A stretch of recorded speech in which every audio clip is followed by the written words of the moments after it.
There are a lot of Galaxy Samsung phone owners who are very happy to see that the media has turned on Apple and is currently publishing or videoing lots and lots of reports about the possibility, quote unquote possibility, that the iPhone 6 Plus may be so long that it's able to bend.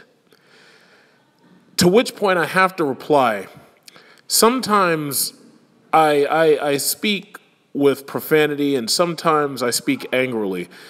But a lot of times I really feel that there's some people in this world that are so ridiculously stupid that Charles Darwin himself would vote for their demise as swiftly as possible. A smartphone is a computer that just so happens to be able to make phone calls. You're not supposed to put it in water.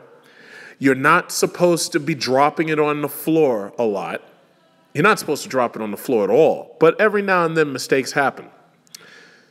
You're not supposed to be leaving it in very hot situations, like you're not supposed to be putting it in fucking ovens and baking it. You're not supposed to bend it. I look and I see people with kids who, just to shut their kid up, because they're shitty parents and they don't know how to either discipline their kid or they don't know how to relate to their kid, they hand their kid a cell phone that costs $500, or they hand them an iPad, or they put them in front of an Xbox, or they put them in front of a PS3 or whatever, and they use that as a babysitter just to keep that kid out of their hair for long enough for them to either smoke their crystal meth or to drink their alcohol and calm their nerves down. It doesn't change the fact that they're shitty parents. But yet, when the kid breaks their phone, they're surprised that their kid broke their phone.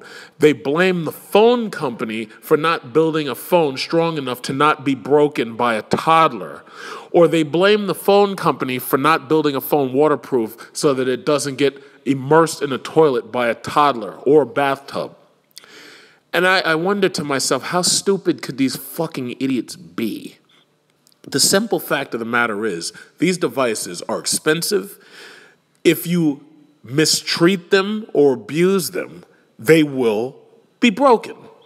If I take this phone out of my hand and smash it into this fucking desk a couple of times, yeah, I'm going to have a problem with a cracked screen.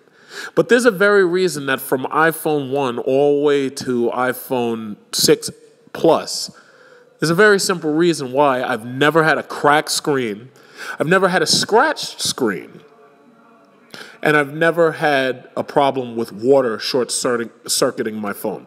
It's because I'm not stupid like some of you. There are some of you, most of you, who are smart enough to understand the things that you are and not supposed to do with a phone. And sitting on it is definitely something you're not supposed to do. Take the phone out your back pocket, you retard, and put it in your side pocket.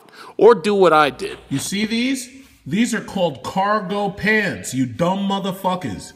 Cargo pants. They have a pocket on the side of your leg where you can store devices that may either be too small or too inflexible for your side pants pockets. I can't believe that I have to explain to people who are too fucking stupid that you're not supposed to sit on your fucking phone. I can't believe that I have to tell you that you're not supposed to let a toddler handle a $5 or $6 or $1,000 phone. The only thing about some of the Samsung phones, which I can't say all of them because only some of the newer ones have it, is that they have a feature which allows them to be immersed in water for a short period of time. Obviously, this goes back to those moron parents that I mentioned who allow their children to play with their phones just to shut them up, and their kids take the phone into the bathroom and toss it into the toilet. While it's a good feature, it doesn't change my feelings towards the Galaxy series of phones. I feel that they are lackluster, and I don't want one. I wanted iOS on a big screen, and that's exactly what I got. If I wanted a waterproof phone because I was that afraid that I would stupidly put it in water, then I would have bought a Galaxy phone. Thus, the beauty of the free market.